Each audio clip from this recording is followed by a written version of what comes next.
اعوذ باللہ من الشیطان الرجیم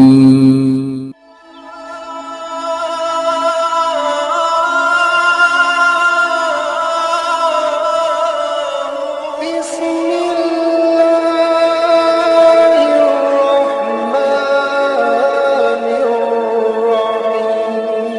الرحیم۔ کئی واقعات کا ظہور ہوا، ان میں سب سے بڑا واقعہ صلح حدیبیہ کا ہوا۔ صلح حدیبیہ یہ کیا ہے؟ جی ہاں، صلح حدیبیہ اسلامی تاریخ کا وہ ایک اہم باب ہے جس کو اگر بیان نہ کیا جائے تو شاید تاریخ اسلام کا یہ باب ادھورا رہے گا۔ ماہ ذی القعدۃ الحرام سن 6 ہجری میں حدیبیہ کی مقام پر نبی پاک صلی اللہ علیہ وسلم اپنے 1400 جانثار صحابہ کرام علیہم رضوان کے ساتھ ٹھہرے تھے۔ یہ وہ مقام ہے جہاں پر نبی پاک علیہ السلام اور کفار مکہ کے درمیان ایک معاہدہ ہوا جس کو صلح حدیبیہ کے نام سے تاریخ میں یاد کیا جاتا ہے۔ اس کا واقعہ یہ ہے، نبی پاک صلی اللہ علیہ وسلم عمرہ کے ارادے سے اپنے جانثار 1400 صحابہ کے ساتھ مکہ مکرمہ کی طرف روانہ ہوئے۔ نبی پاک علیہ السلام کو یہ خبر مل چکی تھی کہ کفار مکہ نے ایک فوج تیار کر رکھی ہے اور یہ مسلمانوں پر حملہ کرنا چاہتے ہیں۔ نبی پاک علیہ السلام نے اس کی تصدیق کے لیے قبیلہ خزاعہ کے ایک شخص کو مکہ میں روانہ کیا۔ سرکار دو عالم صلی اللہ علیہ وسلم جب مقام اسفان کے قریب پہنچے تو وہاں پر وہ شخص آپ کی بارگاہ میں حاضر ہوا اور عرض کرنے لگا کہ کفار مکہ نے ایک بہت بڑی فوج تیار کی ہے جس میں کفار نے بہت سارے عرب قبیلوں کو بھی ساتھ ملایا ہے۔ نبی پاک علیہ السلام مقام اسفان سے روانہ ہو گئے۔ حضرت خالد بن ولید رضی اللہ تعالی عنہ اور حضرت اکرمہ بن ابی جہل رضی اللہ تعالی عنہ یہ دونوں ابھی مسلمان نہیں ہوئے تھے۔ کفار مکہ نے بلدہ کے مقام پر بہت بڑا لشکر جمع کیا تھا۔ اس لشکر میں سے 200 افراد کو منتخب کر کے ان دونوں کی سربراہی میں نبی پاک علیہ السلام کی طرف روانہ کیا۔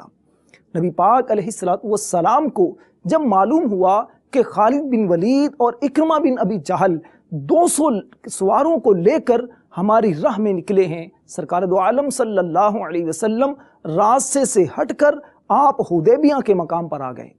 نبی پاک علیہ السلام نے حدیبیہ کے مقام پر پڑاؤ کیا۔ حضرت خالد بن ولید اور اکرمہ بن ابی جہل رضی اللہ تعالی عنہ یہ دونوں چونکہ ابھی مسلمان نہیں ہوئے تھے، مقام غمیم سے ہوتے ہوئے یہ نبی پاک علیہ السلام کے راستے سے دور ہو گئے۔ سرکار دو عالم صلی اللہ علیہ وسلم جب حدیبیہ کے مقام پر رکے تو وہاں پر نبی پاک علیہ السلام نے اپنے صحابہ کرام علیہم رضوان کی کچھ پریشانیوں کو ملاحظہ کیا۔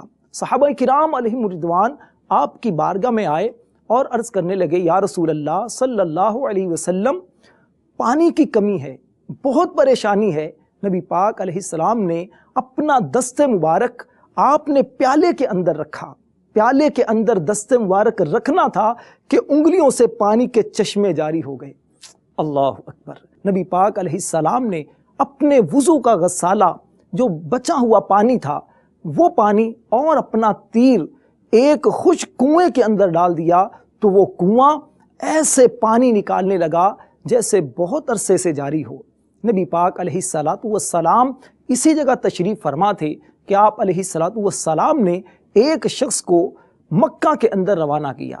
اس شخص نے نبی پاک علیہ السلام کا مدعا بیان کیا کہ ہم یہاں پر جنگ کرنے نہیں آئے بلکہ ہم تو احرام کی حالت میں ہیں اور عمرہ کرنے آئے ہیں۔ سرکار دو عالم صلی اللہ علیہ وسلم نے کفار مکہ سے مصالحت کے لیے، ان سے بات چیت کا آغاز کرنے کے لیے مکہ کے اندر حضرت سیدنا عثمان غنی رضی اللہ تعالی عنہ کو بھیجا۔ حضرت عثمان غنی رضی اللہ تعالی عنہ جب مکہ میں گئے تو مکہ میں کیونکہ یہ بہت زیادہ باعزت سمجھے جاتے تھے، کفار مکہ نے آپ کا اعزاز کیا اور کہا کہ آپ اگر چاہیں تو عمرہ کر سکتے ہیں، آپ کو عمرہ کرنے کی اجازت ہے۔ حضرت عثمان غنی رضی اللہ تعالی عنہ نے فرمایا کہ میں رسول اللہ صلی اللہ علیہ وسلم کے بغیر عمرہ نہیں کر سکتا۔ چنانچہ بات بڑی، ان لوگوں نے حضرت عثمان غنی رضی اللہ تعالی عنہ کو مکہ میں روک لیا۔ نبی پاک علیہ السلام کو حدیبیہ کے مقام پر یہ خبر ملی اور یہ افواہ پھیل گئی کہ معاذ اللہ حضرت عثمان غنی رضی اللہ تعالی عنہ کو مکہ میں شہید کر دیا گیا ہے۔ سرکار دو عالم صلی اللہ علیہ وسلم نے اپنے جانثار صحابہ کے مل کر کہا کہ ہم پر حضرت عثمان غنی رضی اللہ تعالی عنہ کے خون کا بدلہ لینا فرض ہے۔ سرکار دو عالم صلی اللہ علیہ وسلم ببول کے درخت کے نیچے بیٹھے اور آپ نے اپنا دست انور آگے کیا، فرمایا کہ سارے میرے ہاتھ پر بیعت کرو اور اس بات پر بیعت کرو کہ آخری دم تک میرے جانثار اور وفادار رہو گے۔ سب صحابہ نے نبی پاک علیہ السلام کے دست پر انوار پر ہاتھ رکھ کر بیعت کی۔ نبی پاک علیہ السلام کے ان جانثار صحابہ کی عظمت و شان اور اس واقعے کا تذکرہ کرتے ہوئے رب کائنات سورۃ الفتح آیت نمبر 10 میں ارشاد فرماتا ہے، ان الذین یبایعونک انما یبایعون اللہ ید اللہ فوق ایدیہم۔ فرمایا بے شک وہ لوگ جو آپ سے بیعت کرتے ہیں یہ آپ سے بیعت نہیں کرتے، در حقیقت اللہ سے بیعت کرتے ہیں، ان کے ہاتھوں پر اللہ کا ہاتھ ہے۔ نبی پاک علیہ السلام نے اپنا ہاتھ حضرت عثمان غنی رضی اللہ تعالی عنہ کا ہاتھ قرار دیا اور نبی پاک علیہ السلام کے ہاتھ کو اللہ رب العزت نے اپنا دست قدرت ارشاد فرمایا۔ سبحان اللہ، کیا شان ہے نبی پاک علیہ السلام کی اور کیا شان ہے نبی پاک علیہ السلام کے غلاموں کی، اور مرحبا حضرت عثمان غنی رضی اللہ تعالی عنہ جو ذوالنورین ہیں، نبی پاک علیہ السلام کے جانثار صحابی ہیں، ان کی شان کیا ہے کہ نبی پاک علیہ السلام نے اپنے ہاتھ کو ان کا ہاتھ قرار دیا۔ میرے محترم اور پیارے اسلامی بھائیوں، سرکار دو عالم صلی اللہ علیہ وسلم کے ہاتھ پر جب سب صحابہ نے بیعت کر لی تو پھر پتہ چلا کہ حضرت عثمان غنی رضی اللہ تعالیٰ عنہ کو شہید نہیں کیا گیا بلکہ ایک افواہ تھی۔ حضرت عثمان غنی رضی اللہ تعالیٰ عنہ واپس آ گئے، کافروں سے، کفار مکہ سے معاملہ حل نہیں ہوا۔ چنانچہ کفار کی طرف سے دوبارہ عروہ بن مسعود ثقفی یہ نبی پاک علیہ السلام کے پاس آیا اور نبی پاک علیہ السلام سے آ کر گفتگو کرنے لگا۔ دوران گفتگو اس کا ہاتھ اپنے آپ کو چونکہ بہت بڑا سمجھتا تھا، اس کا ہاتھ نبی پاک علیہ السلام کی داڑھی کو لگتا تو نبی پاک علیہ السلام کے غلام آقا علیہ السلام کے اس سامنے گفتگو کرنے والے اس کافر سردار کے ہاتھ کو ہاتھ مار کر سائڈ پہ کر دیتے۔ کہا کہ تجھے ادب نہیں ہے، تو کس سے گفتگو کر رہا ہے؟ نبی پاک علیہ السلام سے گفتگو کا یہ ادب نہیں ہے۔ چنانچہ نبی پاک علیہ السلام سے اسی طرح اس کی گفتگو جاری رہی۔ جب یہ جانے لگا تو اس نے ایک پورے لشکر کو دیکھا، صحابہ کو دیکھا کہ احرام کی چادریں پہنے ہوئے ہیں اور نبی پاک علیہ السلام کا ایسا ادب کرتے ہیں کہ جیسا کبھی کسی نے نہیں کیا۔ یہ عروہ بن مسعود حالانکہ کافروں کا سردار تھا، کافروں کا بزرگ ترین انسان تھا، جب یہ کافروں کے پاس پہنچا تو وہاں پر جا کر اس نے تاثرات کہہ دیے۔ غور کیجئے، ایک کافر ہے جو دشمن خدا ہے، نبی پاک علیہ السلام کا پکا دشمن ہے، لیکن آقا علیہ السلام کی سیرت طیبہ، نبی پاک علیہ السلام کے صحابہ کا ادب، صحابہ کرام علیہم رضوان کی نبی پاک صلی اللہ علیہ وسلم سے محبت کو دیکھ کر ایسا متاثر ہوتا ہے کہ وہاں پر جا کر تاثرات یہ دیتا ہے کہ میں نے جیسے ان کے صحابہ کو دیکھا ہے،